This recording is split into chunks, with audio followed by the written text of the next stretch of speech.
Welcome to lecture 17। एक और question है हमारे पास। क्या क्वेश्चन है देखो, ये एक 1 kg ब्लॉक है और इधर एक और पुली है और ये हमारे पास 3 kg ब्लॉक, ठीक है ना। बोल रहा है जब 3 kg ब्लॉक 26 मीटर ये डिसेंड करेगा, नीचे जाएगा, डिसेंड्स बाय 26 मीटर, तो हमें बताना है कि इसकी वेलोसिटी क्या होगी, ठीक है। इसकी वेलोसिटी v3 और v1, ठीक है। हमें v1 और v3 निकालना है, तो v1 और v3 निकालना है, ठीक है। ये दो चीजें। अब देखो अगेन यहां पर वर्गमूल थ्योरम का यूज करते हैं, ठीक है। सबसे पहले तो हमको मालूम है कि ये 26 जा रहा है, तो ये कितना जाएगा। अब ये एक ही स्ट्रिंग से नहीं बंधे हुए हैं, तो हमको निकालना पड़ेगा। कंस्ट्रेंट इक्वेशन यूज करो, ये पढ़ा हुआ हमने, कंस्ट्रेंट इक्वेशन यूज करो और निकाल लो कि अगर 26 मीटर जा रहा है तो कितना जाएगा, ठीक है। सबसे पहले टेंशन लिखते हैं स्ट्रिंग में, तो यहां पर टेंशन कितनी है, इसमें मान लो t है टेंशन, ये पूरी एक ही स्ट्रिंग है तो टेंशन t रहेगी, ठीक है। इस पे कितनी हो जाएगी, इधर t है इधर t है तो इधर हो जाएगी 2t, ठीक है। इधर 2t है तो ये पूरे स्ट्रिंग में कितनी हो जाएगी 2t, तो ये टेंशन आ गई। अब हमको क्या लिखना है, हमको कांस्टेंट इक्वेशन लगानी। कैसे लिखेंगे, 2t इनटू ये इसका डिस्प्लेसमेंट, अगर ये 26 मीटर नीचे जा रहा है तो मान लेते हैं ये x1 ऊपर जा रहा है, ठीक है। 2t इंटू x1, ठीक है। सेम डायरेक्शन है तो पॉजिटिव साइन के साथ लिखेंगे, ठीक है। cos 0 डिग्री है ना, प्लस इसका लिखेंगे तो टेंशन ऊपर, डिस्प्लेसमेंट नीचे, तो t इंटू -26 लिख देते हैं, ठीक है। t इंटू 26 cos 180 डिग्री लिख देते हैं। दिस इज इक्वल टू 0, है ना, ये हमने पढ़ा था। t dot x is equal to 0, t dot v is equal to 0, t dot a is equal to 0। ये कंस्ट्रेंट इक्वेशन पढ़ी थी ना, तो हमने इसका यूज किया है। तो यहां से x1 निकल आएगा, देखो x1 कितना आएगा, t से t कट जाएगा, क्या आ जाएगा 26/2 यानी कि 13 मीटर। तो अगर ये 26 मीटर नीचे जाएगा तो ये कितना जाएगा, 13 मीटर ऊपर जाएगा, ठीक है। अगेन अगर वेलोसिटी की बात करेंगे तो ये हो जाएगा 2t into v1 plus t into v3 cos 180 degree is equal to 0, ये कट जाएगा, ठीक है। हमारे पास कितना आ जाएगा, देखो 2v1 is equal to v3, तो 2v1 is equal to v3 आ रहा है हमारे पास, ठीक है। तो ये दोनों चीज हमको मालूम चल गई कि इसका डिस्प्लेसमेंट 13 मीटर होगा, जब इसका 26 मीटर होगा तो इसका डिस्प्लेसमेंट 13 मीटर, और जब इसकी वेलोसिटी v3 है तो इसकी वेलोसिटी अगर v1 है, इसकी वेलोसिटी अगर v1 है तो इसकी वेलोसिटी 2v1 होगी, v3 is equal to 2v1। ये चीज हमको मालूम चल गई, ठीक है। अब हम वर्क एनर्जी थ्योरम का यूज करते हैं, इसको मिटा देता हूं मैं, ठीक है। ये तो इतना तो आपको मालूम है। अब हम यहां पर यूज करेंगे वर्क एनर्जी थ्योरम का। तो देखो हमने सिस्टम मान लेते हैं, इसको पूरे को सिस्टम मान लेते हैं, ठीक है ना। पूरे को सिस्टम मान लेंगे तो एक बार में energy conservation work energy theorem हम लगा लेंगे। तो सिस्टम में अब देखो हमारे कौन कौन से पार्टिकल है, 1 kg ब्लॉक है, ठीक है। 2 kg ये टेंशन है 2t, ठीक है। सो हम क्या करेंगे, वर्क एनर्जी थ्योरम हम लगाएंगे सिस्टम में। सिस्टम पूरा हमारा ये सिस्टम है, इसको अगर हमने सिस्टम मान लिया तो देखो यहां पर ये सब जितनी भी टेंशन है सब इंटरनल हो गई, है ना, सब इंटरनल फोर्स हो गई। अच्छा mg, इस पे फोर्स लग रही कितनी 1g, इस पर फोर्स कितनी लग रही, कितनी 3g के बराबर, ठीक है। तो हम क्या लिख सकते हैं, work done by gravity on the system, पूरे सिस्टम पर एक तो ग्रेविटी फोर्स लग रही, plus work done by tension on the system, ठीक है, यही दो फोर्सेस हैं, टेंशन और ग्रेविटी इज इक्वल टू कितना होना चाहिए, final kinetic energy of the system minus initial kinetic energy of the system. ठीक है, जो चीज पार्टिकल के लिए लिखते थे अब सिस्टम ऑफ पार्टिकल के लिए लिख रहे हैं। अगर एक पार्टिकल था तो ग्रेविटी पार्टिकल की work done by gravity particle पर work done by tension on the particle is equal to change in kinetic energy of the particle. ठीक है, यहां पर सिस्टम आ गया उसमें। अब इसमें किसका वर्क आ जाएगा, 1g 3g का वर्क। ठीक है, work by tension on 1 T1। ठीक है, 1 kg पे टेंशन का वर्क, 3 kg पे टेंशन का वर्क। ठीक है, सिस्टम में पुली भी है, देखो पुली, लेकिन पुली पे अगर आप पुली पे देखोगे तो उस पे तो कोई वर्क नहीं हो रहा है। ठीक है, यहां पर सिस्टम में हमने work done by gravity 1 kg block पे कितना आ जाएगा, देखो 1g नीचे आ रहा है, इसको लिख देता हूं मैं डायरेक्टली, कितना आ जाएगा 1 into g mg ग्रेविटी हो गई फोर्स। ठीक है, इनटू डिस्प्लेसमेंट, डिस्प्लेसमेंट ऊपर की तरफ हो रहा है तो इनटू 13 माइनस साइन के साथ। ठीक है, plus work done 3g gravity, 3g कितना वर्क कर रहा है, ग्रेविटी फोर्स कितनी हो गई mg यानी कि 3g और डिस्प्लेसमेंट भी नीचे तो हो जाएगा 3 into g into 26 plus tension का वर्क लिखो। हमने पढ़ा है कि टेंशन का जो वर्क होता है इसमें क्या होता है, 0। ठीक है, ये हम देख चुके हैं स्टार्टिंग में ही कि हमने निकाला था कि अगर ये पूरा सिस्टम है, इसको पूरे को सिस्टम ले ले तो टेंशन का वर्क क्या आता है, 0। बल्कि जो हम कांस्टेंट इक्वेशन यूज करते हैं इसी की मदद से यूज करते हैं ना। ठीक है, तो टेंशन का वर्क क्या आता है, 0। तो यहां पर टेंशन का वर्क हो जाएगा 0। Final kinetic energy of the system half into 1 into क्या है, v1 मान लेते हैं, v1 square plus half into 3 into v3 square minus initial system का क्या होगा, 0 क्योंकि रेस्ट से रिलीज किया। ठीक है, रेस्ट से रिलीज किया तो कितना हो जाएगा, देखो माइनस 13g प्लस 26 इनटू 3 कितना हो जाएगा 78g। ठीक है, 6 3 जा 18। ठीक है, 78g is equal to v1 square by 2 plus आपको मालूम है v3 इसके बराबर है 2v1 स्क्वायर का, तो लिख लो 3 by 2 into 2v1 square. Clear है, ये कितना आ जाएगा, देखो 65g। ठीक है, is equal to v1 square हो जाएगा 4v1 स्क्वायर, 4 3 जा 12 हो जाएगा 13v1 स्क्वायर बाय 2। ठीक है, ये कट जाएगा किससे, 5 से, ये हो जाएगा 10g का रूट। ठीक है, 10g का रूट, तो v1 आ गया 10g का रूट, क्या हो जाएगा 10 into 10 100 यानी 10 मीटर पर सेकेंड। ठीक है, तो v1 आ गया 10 मीटर पर सेकेंड, तो v3 कितना आ जाएगा 2v1 के बराबर, यानी कि हमारे पास आ जाएगा 20 मीटर पर सेकेंड। तो v1 आ गया 10 मीटर पर सेकेंड, v3 आ गया 20 मीटर पर सेकेंड। समझ में आ रही बात, क्लियर है। तो इस तरीके से हम वर्क एनर्जी थ्योरम लगा लेते हैं। क्लियर, अब कुछ इंपॉर्टेंट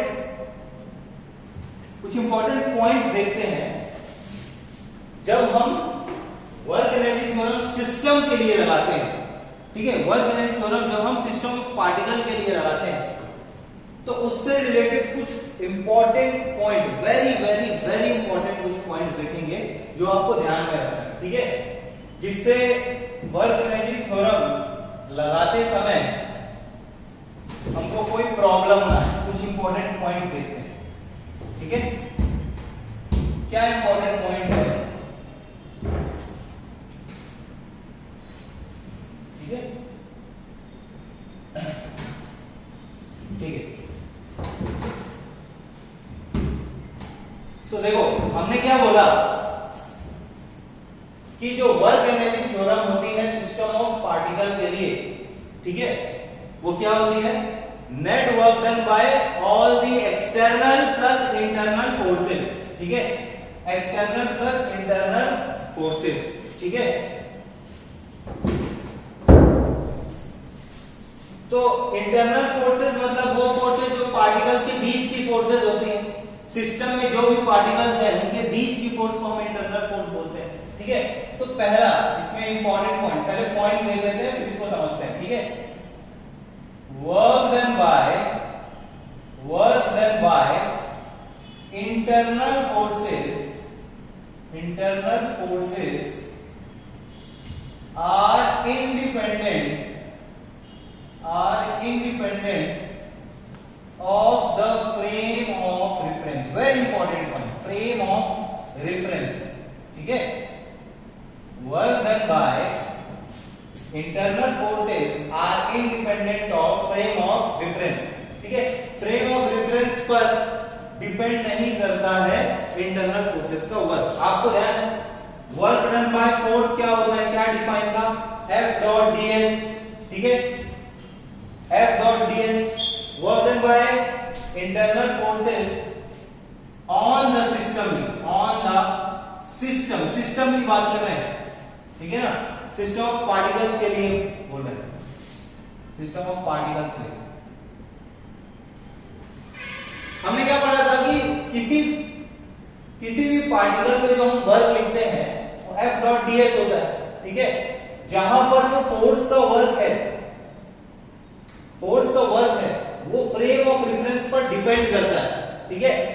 किसी एक पार्टिकल पर जो भी फोर्सेस लग रही है, ठीक है, तो ये डिपेंड करता है फ्रेम ऑफ रेफरेंस से। ये हमने डिस्कशन किया था अपने पिछले लेक्चर्स में, ठीक है, क्योंकि जो डिस्प्लेसमेंट है वो फ्रेम ऑफ रेफरेंस पर डिपेंड करता है, ठीक है।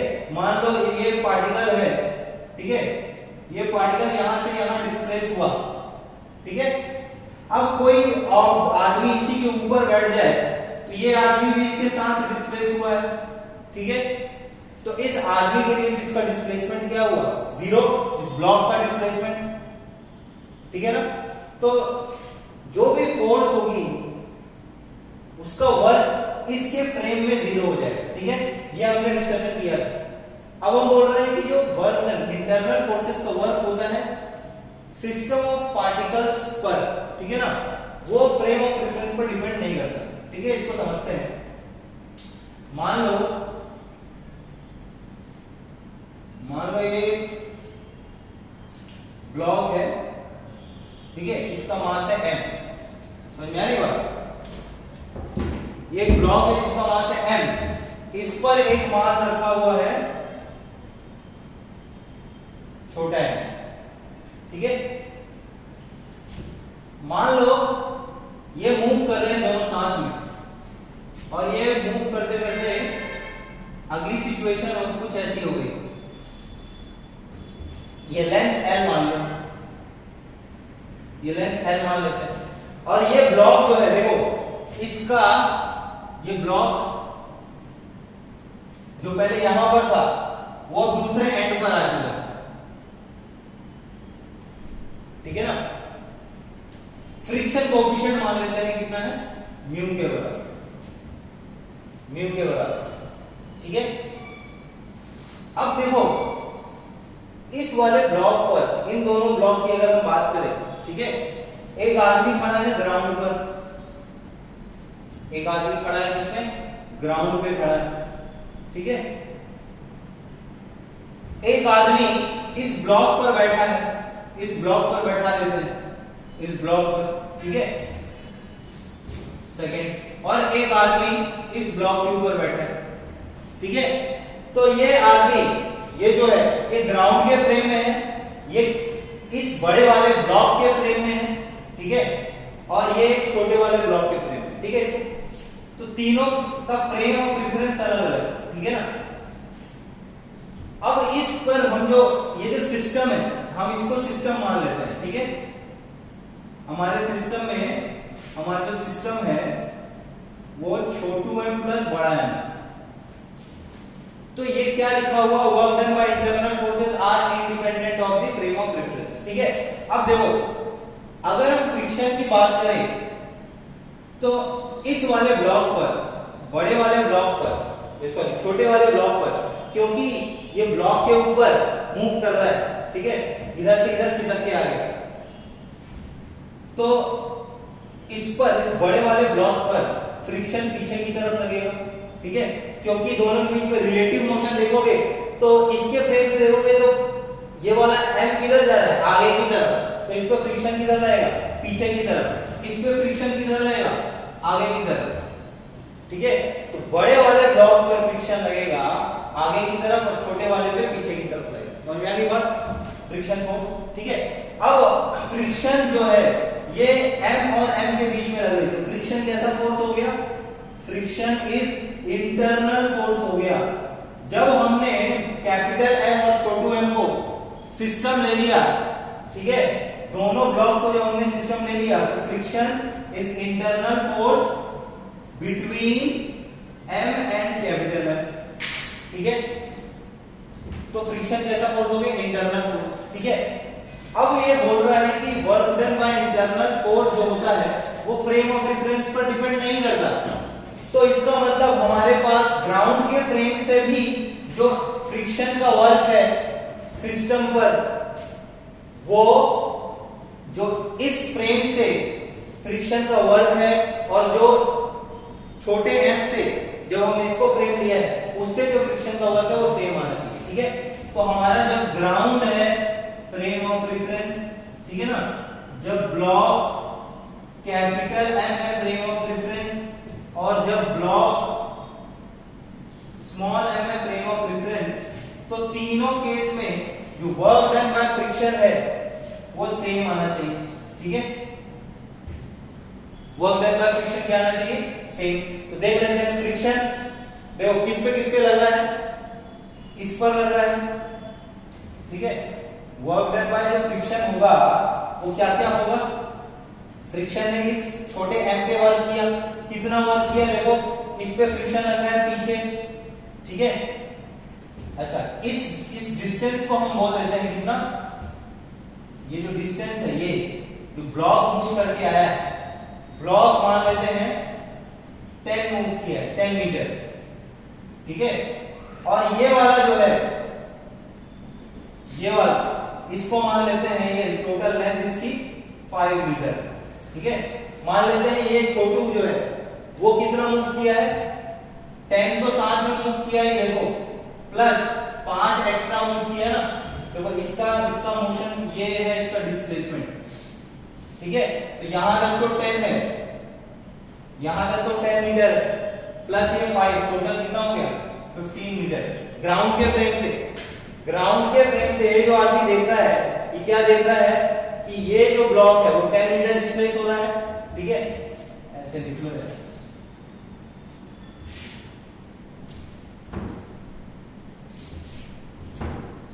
ऐसे लिख लेते। ठीक है, ये जो है 10 मीटर है।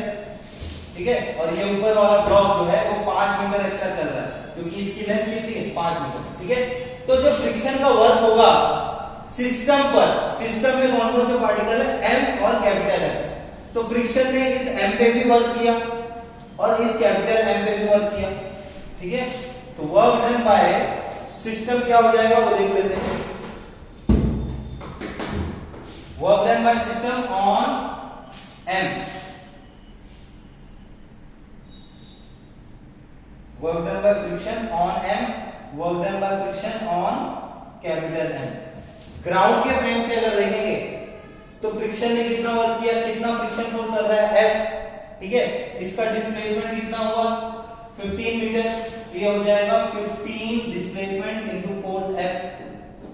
समझ में आ रही बात, माइनस साइन के साथ आएगा क्योंकि फ्रिक्शन पीछे लग रहा है, इसका डिस्प्लेसमेंट आगे हो रहा है। देखो इसका डिस्प्लेसमेंट किधर हो रहा है, आगे की तरफ।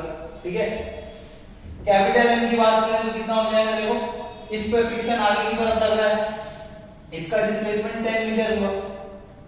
देखो इस एंड का, इस पॉइंट को A बोल दो, A की सकते इधर आ गया, तो ये पूरा ब्लॉक 10 मीटर डिस्प्लेस किया, तो इसका कितना हो जाएगा 10F। ठीक है। तो सिस्टम पे जो वर्क आया कितना आया, सिस्टम पे वर्क मतलब दोनों को ऐड कर देंगे कितना आया -5F के बराबर, ग्राउंड के फ्रेम से देखा, ठीक है। इस फ्रेम से देखो, इस ब्लॉक के फ्रेम से, तो इसका डिस्प्लेसमेंट अपने ही, अगर हम m पे बैठ जाए तो इसका डिस्प्लेसमेंट तो 0 दिखाई देगा, ठीक है, लेकिन इसका डिस्प्लेसमेंट कितना दिखाई देगा 5 मीटर, ठीक है। तो यहां पर ये कितना हो जाएगा -5F। देखो इस ब्लॉक के रिस्पेक्ट में ये तो केवल यहां से यहां मूव किया, दोनों साथ में चल रहे हैं ना, तो बड़े ब्लॉक के रिस्पेक्ट में छोटा वाला ब्लॉक केवल 5 मीटर मूव किया, ठीक है। तो ये हो गया 5 डिस्प्लेसमेंट और फोर्स कितना है F, अपोजिट डायरेक्शन, m वाला इधर मूव कर रहा है इसके रिस्पेक्ट में, ठीक है। Displacement of m with respect to capital M is 5 metre forward direction, और फ्रिक्शन लग रहा है पीछे की तरफ, तो -5। ये तो हो जाएगा 0, क्योंकि इसका खुद का डिस्प्लेसमेंट अपने ही फ्रेम में 0 होगा। भाई इस ब्लॉक पे जो आदमी बैठा है उसको इस ब्लॉक का डिस्प्लेसमेंट क्या दिखाई देगा 0, ठीक है। छोटे ब्लॉक पर अगर बैठ जाए तो अब छोटा ब्लॉक रेस्ट पर आ गया, बड़े ब्लॉक पर बैठे तो बड़ा ब्लॉक रेस्ट पर आ गया, कौन चल रहा था m। छोटे ब्लॉक पर बैठ गए तो छोटा ब्लॉक रेस्ट पर आ गया, ठीक है। और छोटे ब्लॉक के रिस्पेक्ट में देखो, छोटे ब्लॉक के रिस्पेक्ट में ये वाला ब्लॉक, बड़ा वाला ब्लॉक कितना चला 5 मीटर पीछे। देखो ये क्या देख रहा है कि ये जो पॉइंट A था वो पीछे फिसल गया, ठीक है ना। इसके रिस्पेक्ट में ये क्या देख रहा है, इसके रिस्पेक्ट में ये A पीछे आ गया, तो मतलब कि ये ब्लॉक कितना खिसका 5 मीटर, ठीक है। और इस पे फ्रिक्शन किधर लग रहा है आगे की तरफ, तो देखो छोटे वाले ब्लॉक के रिस्पेक्ट में खुद का डिस्प्लेसमेंट तो 0 है, तो फोर्स, फ्रिक्शन फोर्स ने कितना वर्क किया 0, ठीक है ना, क्योंकि डिस्प्लेसमेंट 0 है। और ये हो जाएगा -5F, क्यों, क्योंकि फ्रिक्शन आगे लग रहा है और इसका डिस्प्लेसमेंट पीछे हो रहा है with respect to block M। तो ये फ्रेम ऑफ रिफरेंस लिखा हुआ है, ठीक है ना, फ्रेम ऑफ रेफरेंस। तो देखो इसका जो नेटवर्क देखोगे सिस्टम पे वो भी -5F आया, इसका नेटवर्क देखोगे -5F। तो मतलब कि ये पॉइंट जो हमने पढ़ा कि work done by internal forces on the system is independent of the frame of reference. तो हम किसी भी फ्रेम से लिखें इंटरनल फोर्स का वर्क, ठीक है ना, पूरे सिस्टम पर जो इंटरनल फोर्स का वर्क होगा किसी भी फ्रेम से लिखे वो वही आएगा, ठीक है ना, वो सेम आएगा, इंडिपेंडेंट होता है फ्रेम ऑफ रेफरेंस, ठीक है। तो जो आसान फ्रेम लगता है उससे लिख दो, ठीक है, जो कि उस पर डिपेंड करेगा नहीं फ्रेम ऑफ रेफरेंस पर, तो किसी भी फ्रेम से लिख सकते हैं आप जिससे आपका मन कर रहा है, ठीक है। ये पॉइंट समझ में आया, very very very important point. तो एक क्वेश्चन देखते हैं,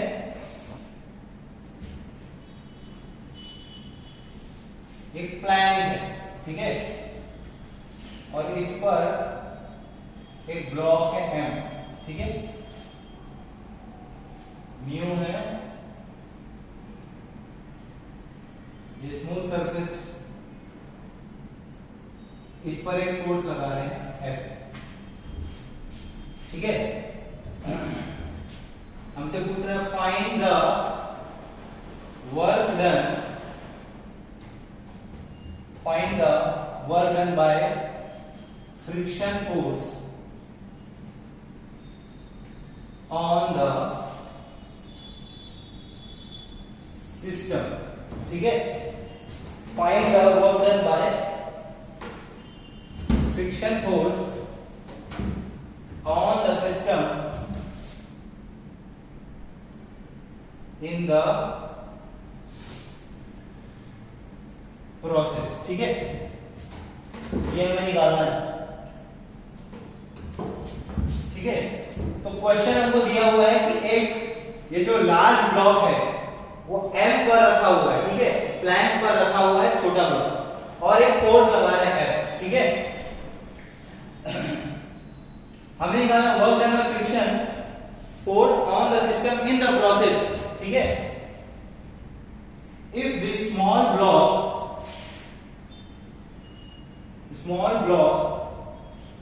falls from the plank after some time.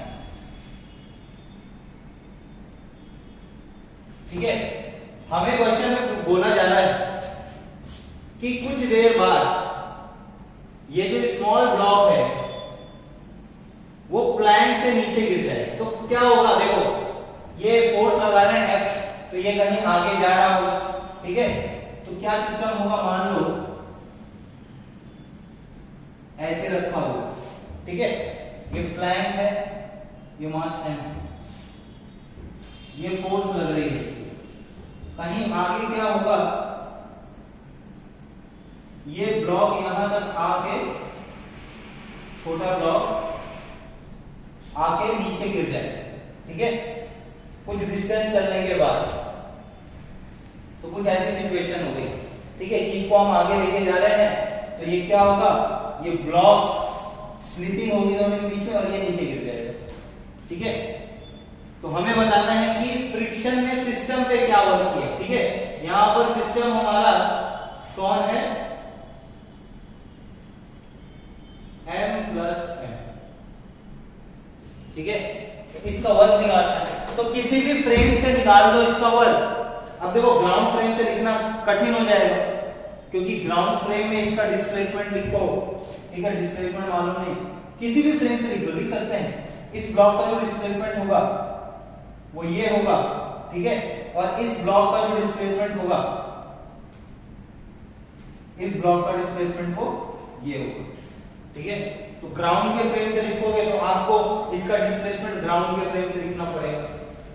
अगर हम फ्रेम सिलेक्ट कर ले, देखो अब हमको ये मालूम है कि वर्क किसी भी फ्रेम से लिखो सिस्टम पे। ठीक है, वर्क सेम आएगा, तो फ्रेम ऑफ रेफरेंस ले लो, फ्रेम ऑफ रेफरेंस ले लो प्लैंक को फ्रेम ऑफ रेफरेंस लेंगे तो देखो क्या होगा, मान लो ये ब्लॉक है, ये लेंथ दी हुई है आपको L। ठीक है ना, ये प्लैंक की लेंथ है कितनी, L। तो मान लो ये नीचे गिरता है। ठीक है, पहले कहीं यहां रखा हुआ था, अब ये मान लो इधर पे आके कहीं आगे आके नीचे गिर जाता है। ठीक है, तो क्या होगा, ये डिस्टेंस हो गई, ये डिस्टेंस हो गई L। ठीक है, अगर हम प्लैंक के फ्रेम से देखेंगे, प्लैंक के फ्रेम से प्लैंक पे बैठ जाए तो इसका डिस्प्लेसमेंट क्या हुआ, देखो प्लैंक से देखें तो पहले यहां पर था, अभी यहां आ गया, प्लैंक तो रेस्ट पर आ गया ना।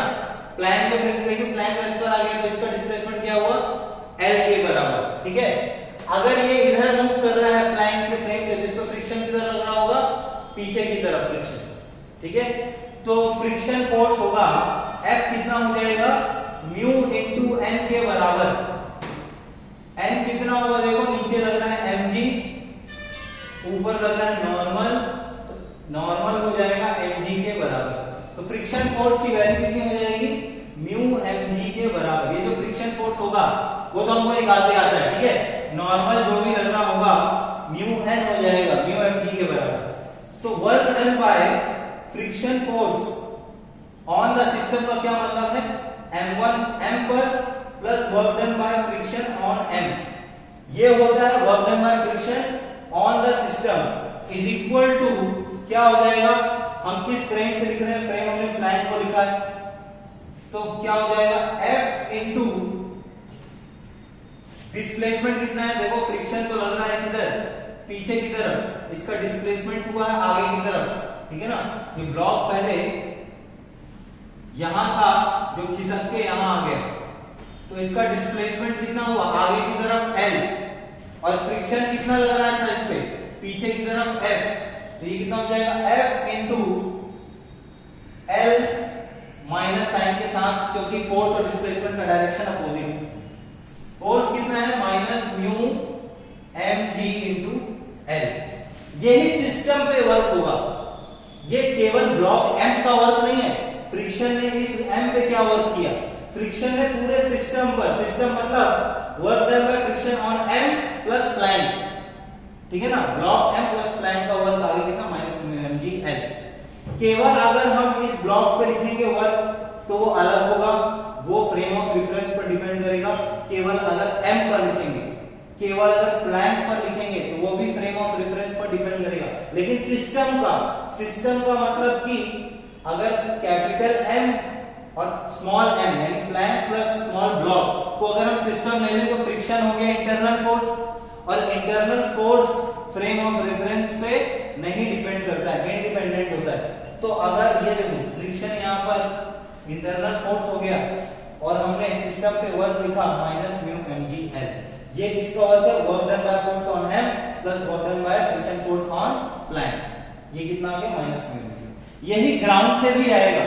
अगर आप ग्राउंड को फ्रेम ऑफ रेफरेंस ले लो और सिस्टम पे वर्क लिखो बाय फ्रिक्शन, जो कि एक इंटरनल फोर्स है कैपिटल एम और प्लैंक के बीच, स्मॉल एम और प्लैंक के बीच का, ठीक है। तो अगर उसका वर्क लिखोगे ग्राउंड के फ्रेम से तो वो यही आएगा, जैसा कि अभी हमने देखा। समझ में आई बात? तो ये हो गया एक इंपॉर्टेंट पॉइंट। अब नेक्स्ट